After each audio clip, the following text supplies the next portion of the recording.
Welcome to the A Collective. The girls are fighting. The media is already bending where sisterhood meets sad. Girl, this is funny. I'm putting bloopers in at the end of every episode. Welcome to episode 3 of the A Collective. I am Shannon, and I'm joined by my friend Stacy Look, you said your own name today. did. I know who I Oh, am today. Look at I that. love that for you. And I'm Elvie. All right. And we are here to talk about just any and everything, all the hats, things that are going on in the world.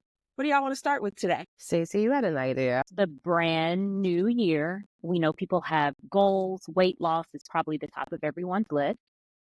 So why don't we talk about the Ozempic Obsession? That's a good one. Yeah, let's talk about this. I mean, first of all, I just want to know why Dan cares so much whether I take Ozempic or not. Yeah, but is it easy? Because I don't think it's that easy. But here's the thing that I'm confused about. Why does the media love to portray it as the boogeyman? I get the whole idea of if we stay fat, we're more likely to buy what they're selling. But why not be like, let's let everybody be skinty? I personally feel like it's because of celebrity culture. And I think it's been villainized because there were celebrities who were using it, who were perceived not to need it. Right, like Scott Disick. Whether they needed it or not, because, we don't know somebody's health condition, things that they're dealing with. But I think it gained prominence and there were celebrities that were suspected of using it.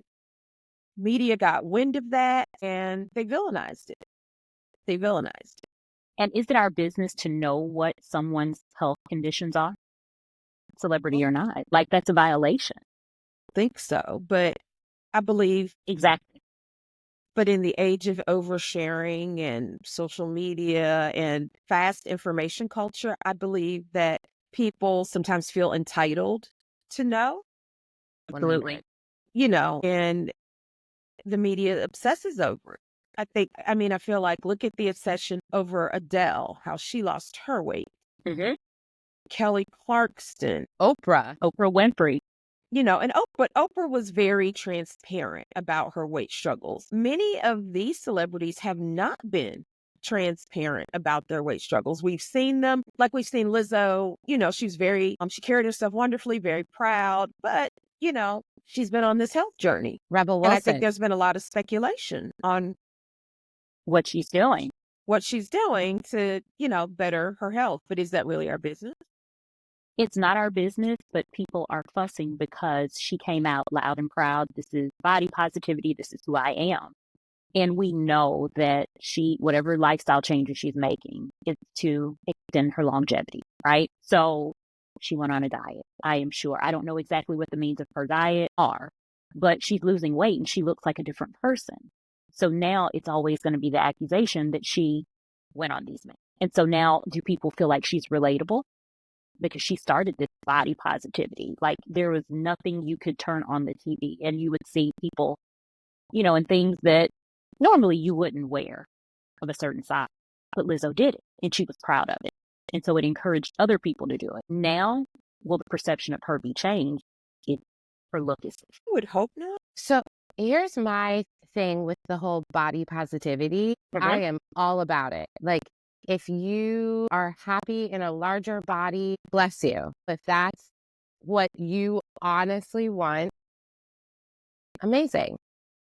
However, shouldn't body positivity include, I personally don't feel comfortable in my own skin and I want to do something to change that. And here is this tool to help me change that. Shouldn't that be also considered body positivity because I'm doing it for me? I think so.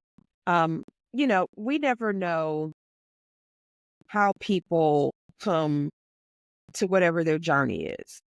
And, full disclosure, I am a type 2 diabetic. I am on a GLP-1. I've been on a GLP-1 for almost 6 years. 4.5 of those I spent actually on Ozempic before it was actually a thing. I started Ozempic in February of 2019. And I tried to tell my friends I was on. I remember like coming in was like, went to the doctor, went to the endocrinologist. They put me on Ozempic. I knew what it was because I watched enough TV. The jingle was out. And so I was trying to get my friends and I was like, Ozempic, Ozempic, And they were like, they had no idea. They were not, a couple of those friends didn't really watch TV, so they wouldn't see the commercial, but nobody knew about it. And I think it flew under the radar for quite some time. And I remember my endocrinologist saying, basically, I haven't seen enough movement in your A1C. It's going down, but it's not moving like I want it to. And she was somebody who chose to treat my diabetes very aggressively because I was diagnosed in October of 18, put on metformin. I went back. She was like, you're not making enough progress. Let's add this. And she was kind of like, she said, it's going to lower your A1C and it might help you lose a little weight. It was like an aside to it. Right. Like sort of like, here's some metformin. May help you lose a little weight, but it should lower your A1C. And I was like, okay. They showed me how to give myself the injection and we went on about my business. And so I didn't know much else. I didn't know it was a GLP-1. I was just like, I'm on this diabetes medication. And then all of a sudden 2023 hits and like the beginning of 2023, I couldn't get my medication. Like the pharmacy was out of it. And I was like, what is going on? And I started watching the news a little bit more and saw that celebrities are taking it. Are they taking my medication? They taking my medication away from me? They trying to lose weight. But Wegovy was out at that point. So yeah, but there for a while, and that was, I guess, during the time that Novo Nordisk was experiencing tons of shortages, but it flew under the radar for a very long time. But I think media attention and again, celebrity culture and vanity has caused it to get a bad rap. So I'm on a GLP-1 as well, Shannon, and I started in January 2023. And I am not a type 2 diabetic, but I do have PCOS. So when I went to the doctor January 2023, I noticed that I was swelling, just all the things that were going on with PCOS. I wasn't having a regular cycle. And this was the thing that my doctor wanted to try for me. Now, in full transparency, 2017, she put me on metformin. And at that point, that was the only thing that they were really giving anyone with PCOS. Mm-hmm. So metformin was not a go for me. I couldn't tolerate it. I tried it, threw it in the trash can. And I told her, hey, I can't do this. I'm a little, seasoned. So we didn't want to continue on birth control pills. So that was kind of dangerous at that point. So when I went in and we noticed from October of 2022, when I had my physical, to January 2023, that my A1C had shot up and I was now in the pre-diabetic range. And that is not something that was going on with me beforehand. I do have a very strong history of diabetes in my family. On my dad's side of the family, my grandmother was a severe diabetic, had amputations due to diabetes. My mom is diabetic. She's type 2. My aunt, she's diabetic as well. So she said, this is what we're going to do. And she said, Jaro is the one that I'm going to put you on. I tried it on another patient and it has worked. So the craziness about all of this is the weight loss was just, again, a benefit of the medication. It wasn't something that I was looking for. We were trying to control A1C.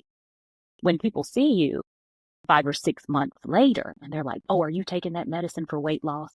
No, I'm not taking it for weight loss. I am trying to maintain my A1C. So there are certain people that you have conversations with and the perception is it's because you want to lose weight. Am I happy I lost weight? Absolutely. Because anybody with PCOS knows that your body is fighting against itself. It doesn't matter what you do. You can try keto. I know I did keto, all types of diet, working out with my trainer, same amount of time, probably actually more. And we were stuck. So this has just been a tool to help me maintain my A1C. And, I love it. I will ride for Mounjaro and any GLP-1. If you need it, Absolutely. I'm obviously riding. And I mean, I definitely had a little bit different of a journey. Suspected PCOS. We never really, we kind of started talking about that after I had already had my hysterectomy. And so it was kind of like, well, we don't need to go down that further because I already had stage 4 endometriosis. So we were a little more focused on that. But my mom had type 2 later in life, due to, they believe it had to do, I can't remember whether it was with her heart issue or her dementia, but Well, they say dementia's now type 3 Really? diabetes. Yeah, they're saying I guess some of the research, says there's a connection. Wow, I didn't know that.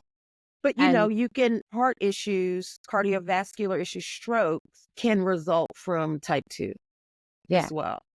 yeah. I mean, she had some heart problems and she would go into tachycardia to the point where her heart was beating like 170 times a minute, 190 times a minute. You would Oh, have to wow. have the a cardioablation. It's like shocking your heart back into rhythm because it would also be like out of rhythm going that fast. So did she have a defibrillator or a pacemaker or She something? couldn't. I think it was because of her open heart surgery that she had already had to replace a valve. I think maybe when you have a mechanical valve or something, you can't get but she couldn't get one. And my dad has one, but she couldn't get one. And so, but she was type 2 diabetic.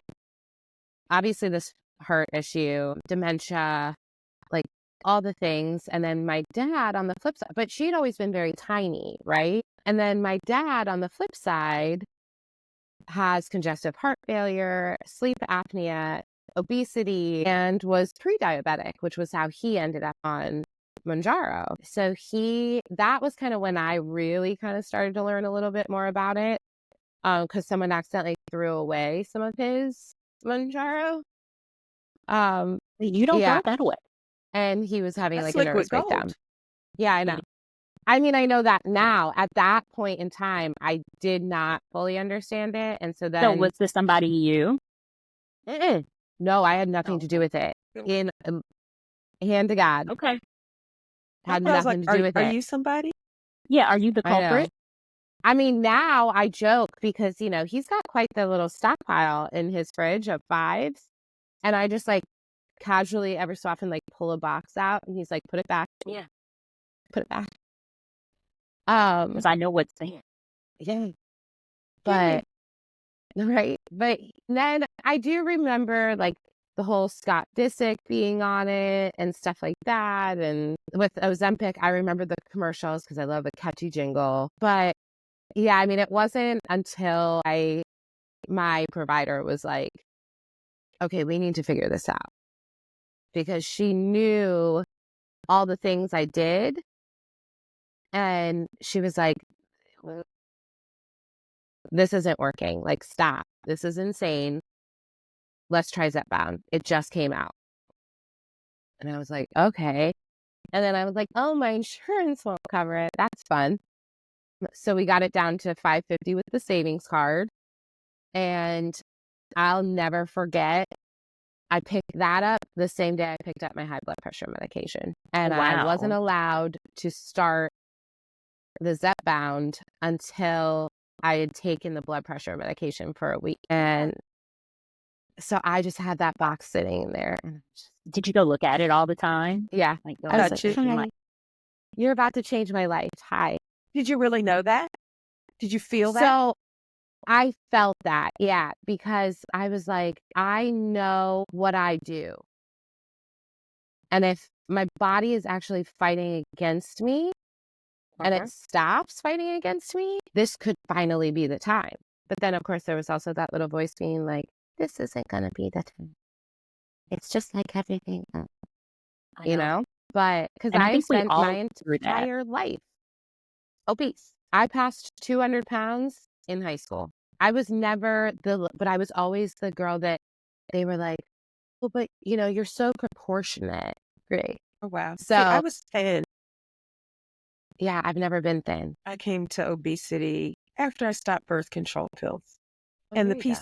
PCOS said, hi, we've been waiting basically all of your adult life for you. Let's go. Let's effing go. Here you go. Here's some weight for you. Here's some horrendous irregular periods. Here's some infertility for you. Here's some hirsutism. Side of that, all the things. Let's go. Let's go. That's what it was. Yeah. And I couldn't control it. No matter what I had done, no matter what I was doing, wouldn't help. It's crazy. It is wild because I think mine really hit about 2017, probably after my wedding. And I think people thought, oh, she's just gaining weight because she's married. It's married life. She's And I'm married. like, no, that's not what it is because I'm still going to the gym, I promise. But it got worse and worse and worse. And by the time I went to the doctor, I was the heaviest I had ever been. I was 193. And my doctor, who I've had for years, she knew that I worked out. So she could look at the chart and just see like, okay, wait a minute, you're working out. And it's picked up each time. This was probably the biggest. Like I said, it was the largest I had ever gotten. And hands were swollen. Like it was hard to put my wedding rings on because everything was like just puffy. It was inflammation in my body. So yeah, it was wild. But I was excited when I got that first shot, even though insurance didn't cover it. And I remember calling my husband. I was like, insurance doesn't cover it. And he was like, okay, Ann, go get your damn medicine. Love him. Yeah. So here He we gets are. flowers for that one. I came to it out of Yeah. desperation. I didn't really think it would be life-changing. I just wanted some help. I was desperate. I remember the doctor gave me a sample box. So I had a box of 2.5. He gave me a starter dose and gave me a script for the next dose up. Came home. I got in my office. I read the instructions and I gave it to myself. And I remember holding it, about to give it to myself and was like, God, please, please, please let this work. Let this work. Yeah. I didn't know I how was so life-changing it was. scared. I was so scared because I'm scared of needles and I'm scared of vomit. Okay. So I did not read the instructions. So I'm that person. I didn't do it. I went straight to usually am social that person. media and I was like, Manjaro. And actually it was TikTok. That's what kind of led me to TikTok. And I started searching Black women on TikTok. On Manjaro, Black women with PCOS. So just trying to see who's taking this. What is the demographic? What are their reactions? I saw people talking about the throwing up. So when I tell you I had an arsenal here, we had Zofran, we had the tummy. What are those little drops that we had? Stomach upspring, Like, the upspring stomach settles. Yes, the upspring. I had everything you could probably think of. Like a plethora of ginger ale because I was prepared to vomit and I can't stand it. So I even slept in another bedroom that night that I took my first shot because I was like, okay, I have to get up and throw up. I don't want my husband here. It was wild business. And guess what? I didn't throw up. Well, I, of course, had, the legend telling me all the things, giving me all the information. And he was like, you're going to do it on Monday morning and then we'll meet for breakfast because I do it on Monday morning. So, we'll do it and then we'll go have breakfast. And you're gonna pick one of your thighs and you're just going to rotate back and forth between your left and right thigh. And I was like, okay. The legend and I are friends. Yeah. And so, that finally I'm able to do it. And he was like kind of explaining it to me. I think, did I even watch him do one morning? I don't totally remember, but yeah, and I was kind of nervous too. And I put that sucker right at that top of the thigh. And I was like, oh, God. I have muscular thighs. So that was probably not the spot to do it. Did it in my left thigh. And I feel like that first day I felt nothing. And I was like, oh God. And I think that's when I went on to TikTok and was like, is this normal?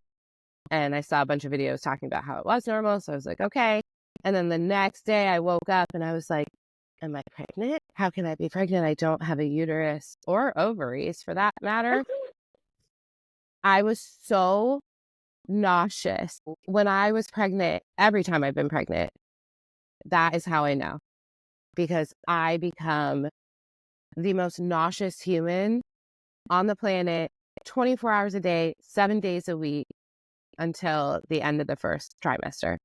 I mean, it was nonstop with Sloane. So I already kind of like knew how to deal with it, or so I thought. No, because, I was excited about the baby. And while I was excited about getting skinny, I also still didn't fully believe it yet. So there was a little bit of, anxiety there. But yeah, I was really nauseous for like the first week and a half. And then it subsided. But left thigh also always makes me nauseous. So we just don't go there anymore, ever. But yeah, I mean, there's all those like emotions going on. And I think what really sucks is the fact that there's so much negativity online about it, that these new people who are excited, but also terrified and, all the things, start maybe making content, and then they get the hate, or they see the hate, and it's like, am I doing something wrong? And that sucks, right? Like, Well, how many of us, I know it's been people I haven't told exactly what I'm doing just because of the negativity that's online, and I'm kind of at a point, like, if you know, you know, if you judge, you judge. But 9 times out of 10, if you are really talking about it, you might need some yourself. People that I hear that are the most vocal, ma'am, you might need some. You might need a shot or two. So, like, I can just help want to you be with like, Brenda, I'm going to go shit in your garden. Stop shitting in mine. absolutely. I don't care. You on that skinny shot? Sure am. And is. And is. Yeah, it's doing a whole bunch of things for me. You want to And I get on feel it great. too? I can point you in the right direction. What would Absolutely. you like to know? I sure am. Yes. Oh, I don't hide it. I don't care. I don't care anymore. either, but like my thing is I'm thinking about the people that it is affecting, right? Because you clearly see some content that there's still that shame there, right? Oh yeah. And I'm like, that is such bullshit, because like there shouldn't be that shame, but we all know the shame is coming from social media and how they Absolutely. view. And so it's like, it just makes me sad for the people that it does affect them internally, because I could give two shits. I've been like that my whole life. Like when I had extensions in my hair and people were like, oh, your hair looks so amazing. I'm like, thanks, it's extensions. Or like, you have amazing eyelashes. Thanks, they're extensions. Like I've never been one to, not be totally upfront and honest with people. I overshare. I definitely overshare about this, but I think people bring their stuff to social media, and I've met several creators or people in the TikTok GLP-1 community who don't even tell their family. They may tell their spouse. I know I've had people say that they kept it from their spouse. Their spouse didn't know for a few months. How? I've seen. No I idea. mean, And then they don't tell their family. They're like, I'm not telling the rest of my family, And it's the judgment, it's the shame, it is still the view that obesity is a moral failing, that somehow you couldn't control yourself. And we see that, we see that from the trolls. You just need to get in the gym. You just need to eat. Well, no, I, I eat fine, and I was eating this way, except maybe just a little bit more protein now before. And can't do everything you do. I mean, I think, people think a one size fits all, and this medication, the conditions that they treat, how people respond, it's so nuanced. It is so nuanced. It is not a one size fits all. well, and here's the thing I don't understand, because ever so often when I confront, because sometimes I'm like a cat with a mouse, and I'm just to You like to the, mix it up. yeah, sometimes I get a little spicy, and I maybe get a little condescending, and I just had a little fun. And then, of course, they're always like, you're so triggered or you're so upset. And I'm like, no, no, no, no. You're just a little plaything for me. And it's fun for me to just get my aggression out there. My daughter thanks you, right? Like, because I'm a much gentler parent when I need to be a gentle parent because I can get some of the, that out. But it's always like lazy or whatever. And you're taking it from the diabetics. So just one thing per medication. Then was it bad that they gave me heart medicine to stop my labor because my baby was in distress because my appendix was about to burst? And, oh, no. That's amazing. That's a miracle. Okay, so you understand that's a miracle that it works for multiple things. And then it's like that little blue pill. It's not for men to go have fun. It's a heart medication. It just so apparently happens to help you rise up.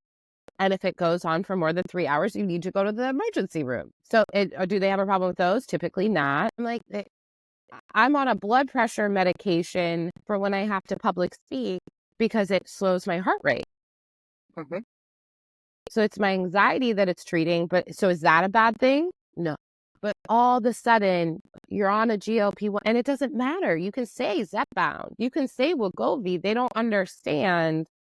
And then they ask what it is, and it's a GLP-1. And unfortunately, because the only one they know is Ozempic, we have to then say, like Ozempic. And then, Absolutely.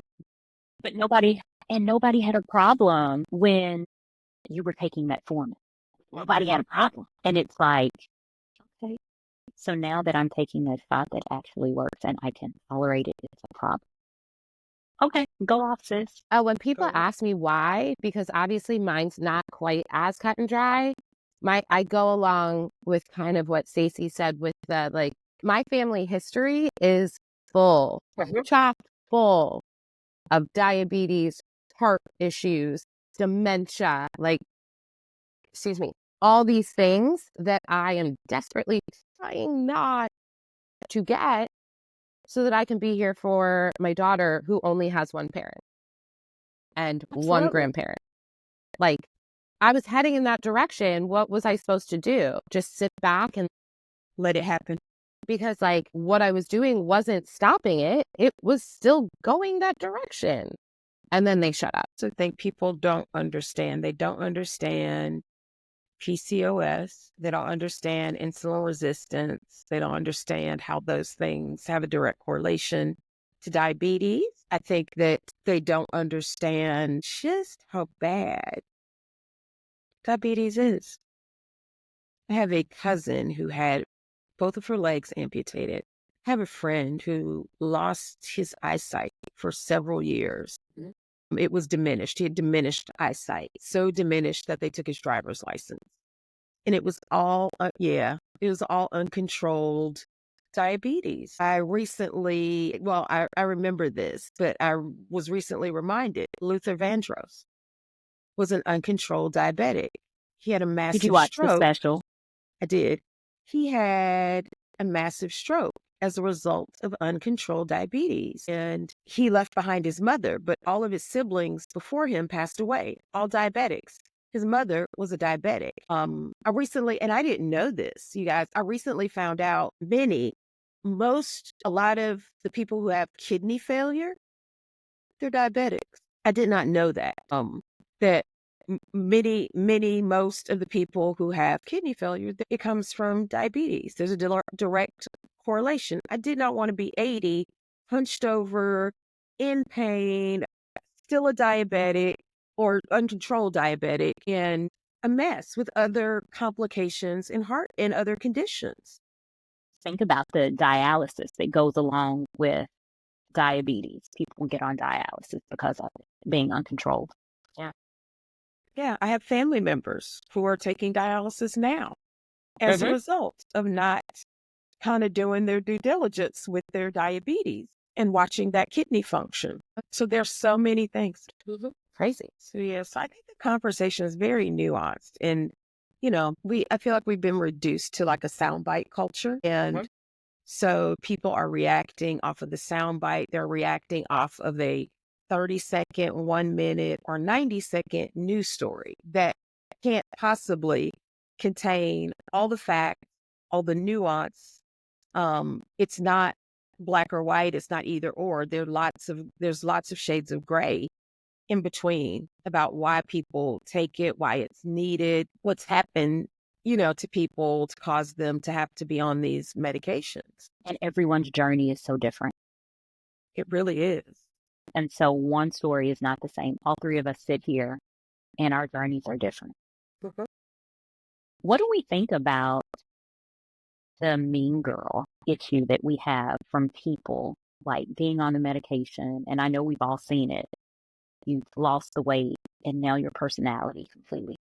They were always that way. I am Okay. somebody who firmly believes things that come to you as a result of success for whatever, money, weight loss, whatever, it only amplifies who you really were. So those people really were that to begin with. They were just too timid, typically, to.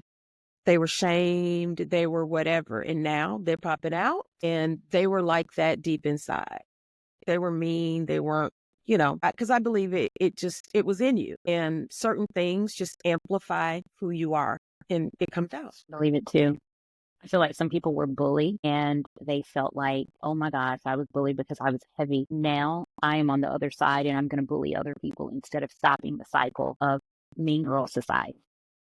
That's always been my theory on it. I also, Shannon, as you were speaking, I was like, okay, yeah, I totally see that. But my thing has always been, I feel like they're the ones who got bullied in school by the popular kids, and they think that that's how you act if you want to be popular. And now they've got the body To go with the mindset, and then they haven't dealt with their own trauma because I, I think we recognize this. I'm still in the middle of trying to get my diabetes under control, trying to lose some more weight. And I believe that you have to do a lot of head and heart work in the middle of that. And we've seen this on TikTok. There are a lot of people who've lost weight who have a lot of emotional work to do. And for those folks, I feel like I see it most in people who were always in larger bodies and they have never been thin in their lives, except maybe when they were a child or whatever. I think sometimes a lot of those people have kind of the most work to do because they're discovering who they are in a whole different body. They're having all new experiences, things that they've never experienced before. And so that's like a whole new world to them. I was talking to a friend yesterday who is in the GLP-1 community on TikTok, and she said she's never seen 199 in her life. So she's chasing it, which I don't blame her, but she's like, I've never seen it. I don't ever remember a time where I was that size. For a second, I thought you were going to be like, they're the ones who always end up being the mean girls. And I'm like, Oh, no. no. But I never thought about that because I came to the journey as someone who for the first like 32 years of my life, I was in a smaller body and I maybe had a few weight things going on, but I was usually always able to lose 5-10 pounds, that kind of thing. So I didn't know what that meant. Parents called me skinny mini as a child. It was sticks. It was skinny mini. So as I got grown and especially when I started to struggle with weight, I was like, oh, yes, I couldn't relate. So it is fascinating how people come to the medication and just all the things. But I do believe there's head and heart work that has to be done because you got to deal with your stuff. That's what my therapist and I spend the majority of each week talking about. I need to get back on the couch. It's a total mind fuck. Like I could never have but I could never have gotten matched with Coach in that larger body. My confidence level wasn't there. Also, like, let's be real. People can say it's like not about looks, but there's always, I mean, you have to be attracted to them, right? And that's not to say that like all men are only attracted to one type of body, but there is a majority. So there's just like so much that comes along with it. And if you're not seeing someone, talking to someone at least once a month, it's going to be rough. Maybe I thought I was a bad bitch and even in a big body. Yeah, I did not. I thought I was that girl still. But you know what? It was once like you started losing the weight and you start like, oh, wait a minute, hold on. Because I can remember getting married and I may have been 160. But 160 wasn't bad for me. Now, when I look at my wedding pictures, I'm like, oh, it's a little fluffy. But that wasn't bad. It wasn't like, the inflammation in the face, the things that you didn't recognize before, like you recognize now. And so I'm like, okay, it wasn't bad. But now I don't know when the last time I weighed myself, but we'll say 145-ish. Must be nice. Well, I don't want to lose any more weight because I'm like, I don't want to look, in the Black culture, Shannon. And LV, you probably know it too. I was going to say, too this much is weight. one that I do know. You look on sick. That stuff. You on that stuff. You on that shit. That shit. Yeah. That's what they say. And you go, girl, I saw Stacey today. She showed me small. Is she on this shit? Then it comes like, well, how much more weight you gonna lose? Because I feel it coming in my journey. I am down 70. Oh, it's coming. I think the little app says I'm 56% to my goal. So I still have another like 60 to go. But you're there. Like I feel, yeah, I mean, it's been remarkable. It's life changing, but I feel it's coming. I feel it's coming in like within the next 20 pounds. I feel like it's, well, how much more are you going to lose? You look good. Baby, that I ain't got where I want to go yet. You on Back that up off shit. me. I got to continue my skinny shot. Right? Yeah. I think you're probably about right, because that is about when I started to get it. Because I am 85 down now, and it was right around that 200 mark that people were like, well, how much more are you gonna, like, that's when I started hearing that from people. And I'm like, when I have one chin, Because because this clavicle, when, and I moved down. Well, and then do you eat? Those are the questions. Are you eating? Girl, we are not over here poor.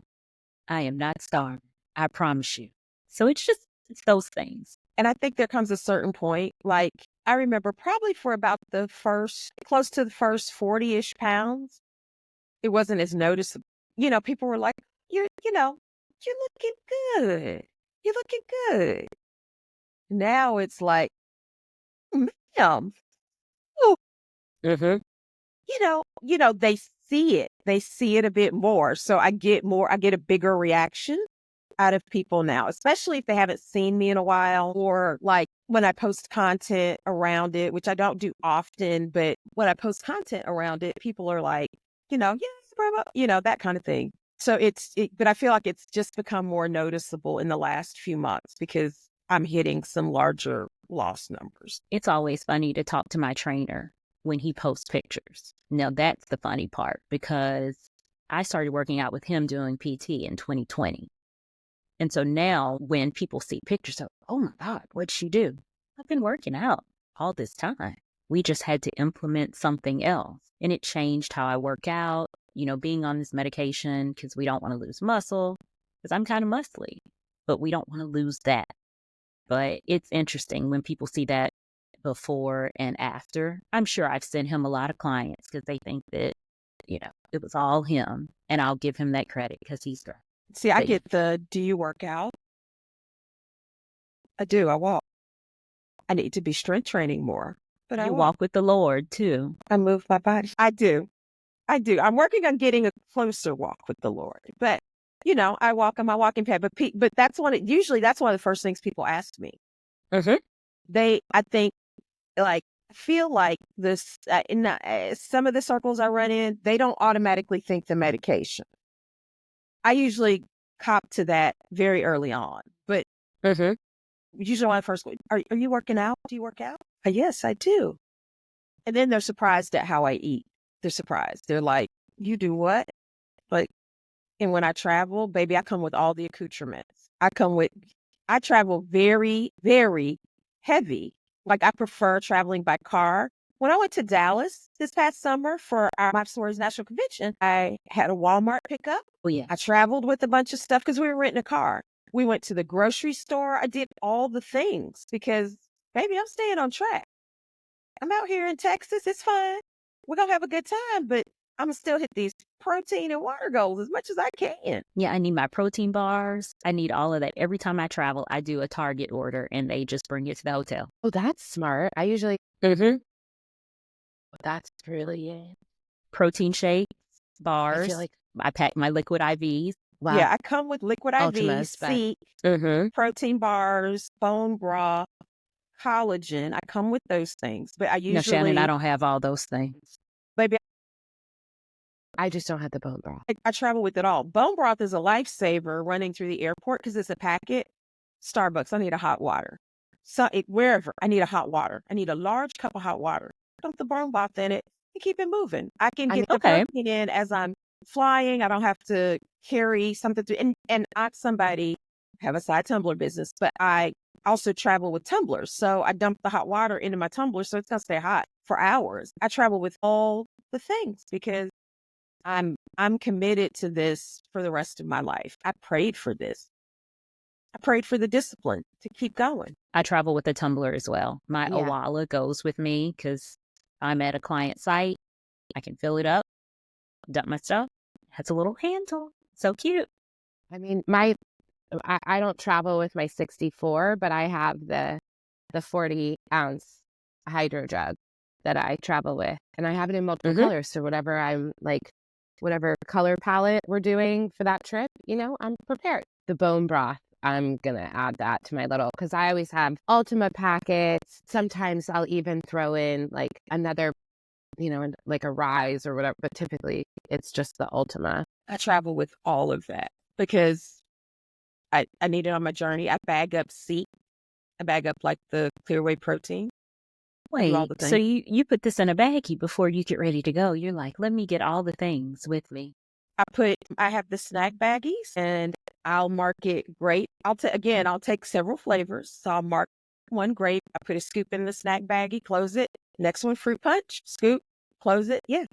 So I have a Shannon. variety and I carry my frother. Baby, I don't play. Took Aren't all they of all- that to Dallas. I sure did. Aren't they all And I white? had 3 tumblers because y'all know I'm a water separatist. I carried a coffee mug. I carried a mug. I carried a tumbler for like tea or like something like that. And then I carried something for plain water. I carried a 40-ounce for plain water. I need to do better then. I carry all of that. I'm probably always going to have at least 2 tumblers with me. But yeah, sometimes 3. Then I went to Florida in November. I had 3 tumblers. I was driving.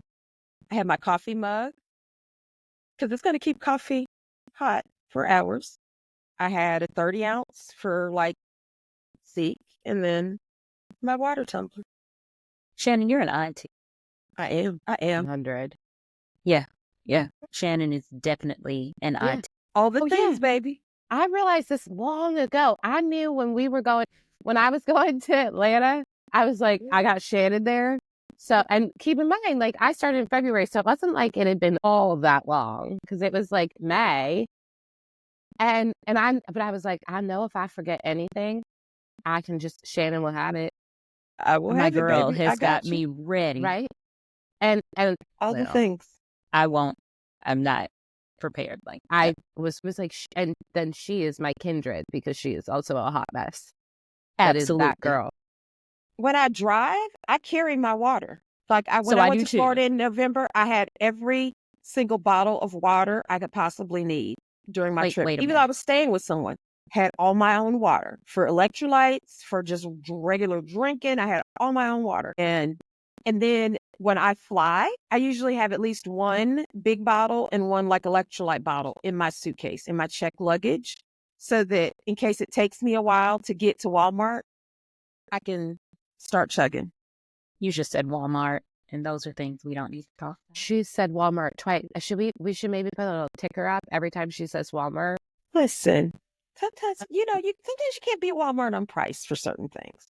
Like they had my steak sauce for cheap. If I had bought it at like Target or Kroger, I was going to pay like $1 more. Can't be doing that.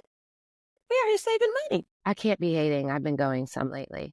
I go late at night when no one will see me. There's still Late shame night is involved. probably when it's nefarious acts going on in there. Like, No, I'm because sure.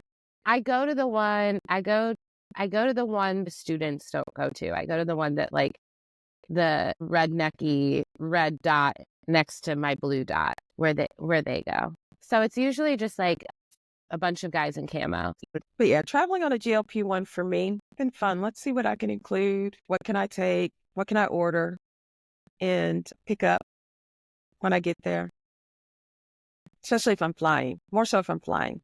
My mind has truly been blown by like just having a Target order delivered to the hotel. Oh, yeah. Ship I feel like or Instacart. I feel so.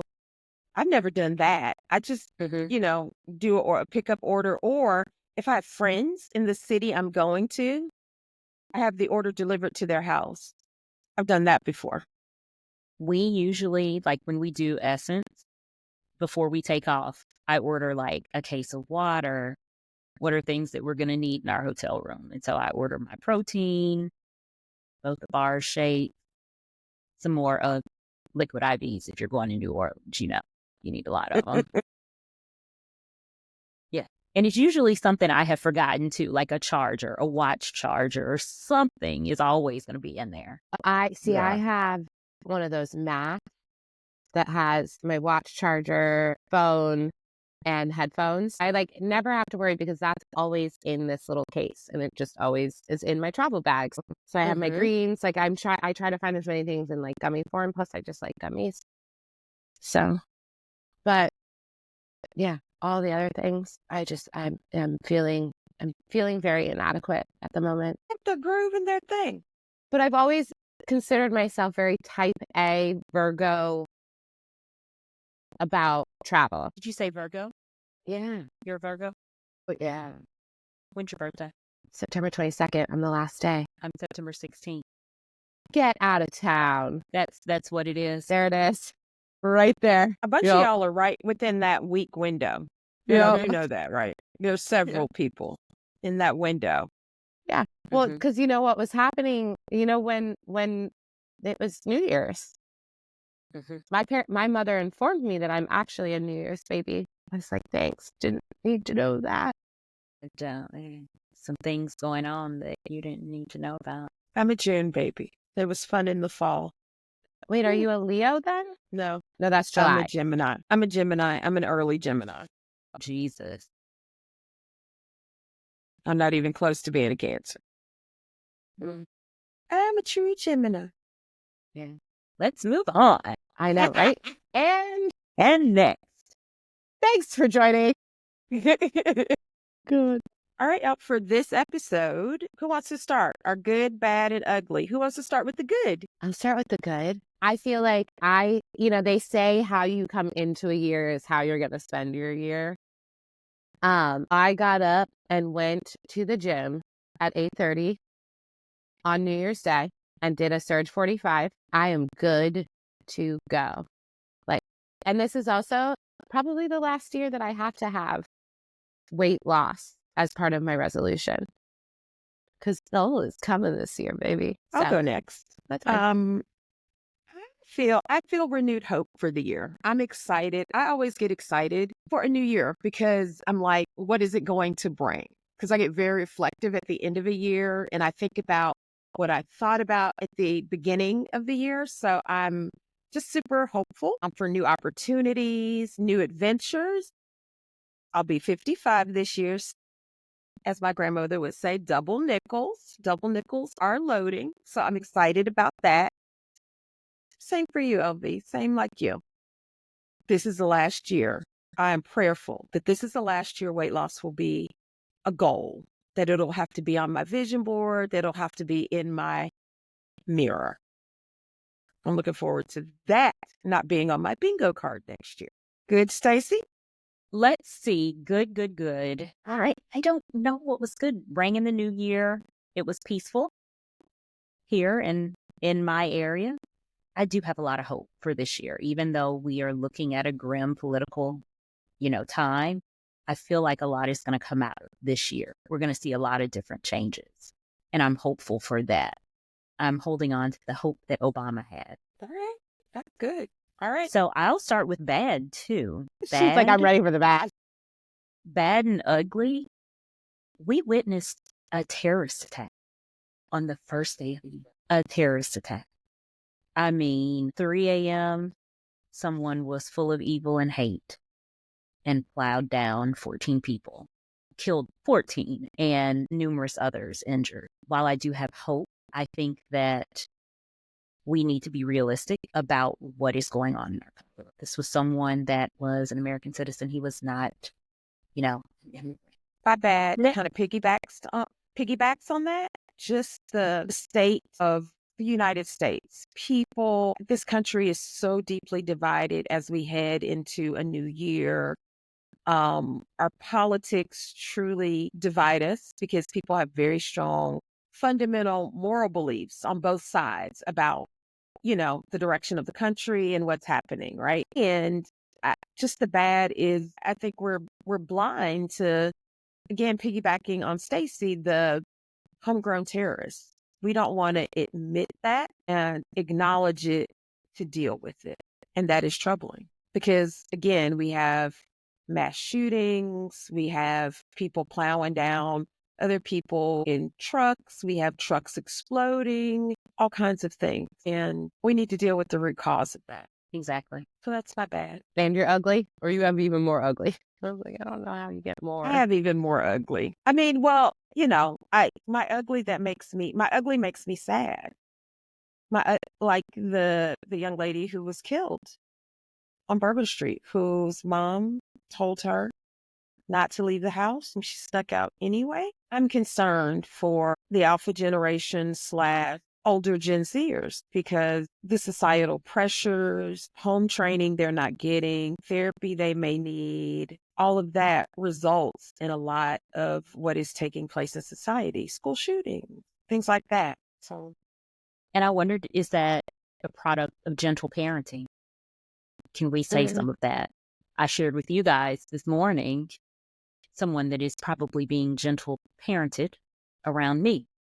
That is, I don't want to call her a little, but she is. So what is she going to be when she gets older?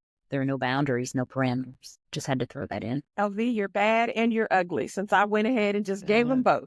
Right? So my bad kind of goes along, obviously, with yours. But what was bad for me, outside of all of that, was then, and this might even necessarily kind of be my ugly, was that I was like, of course that did happen. Like there was no, there was a little or like, oh God, but it was instantly replaced with, well, of course. There's no shock anymore. Because this is a normal occurrence.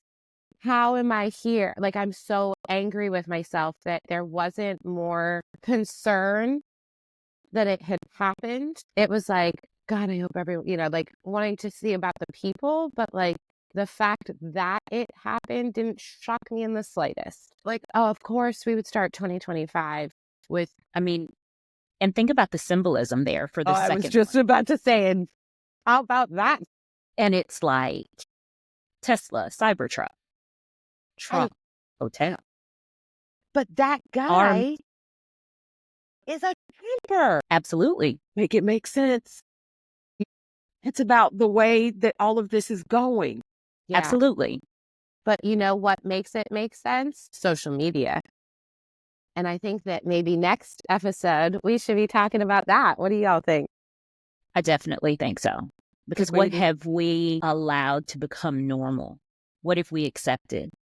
Who have we let build a platform on foolishness? But also things that in the rise of the influencer, there's so many aspects and nuances to social media. The rise of the influencer, especially for young people. We definitely need to hold this for the next episode because, baby, I got some thoughts. Let's do it.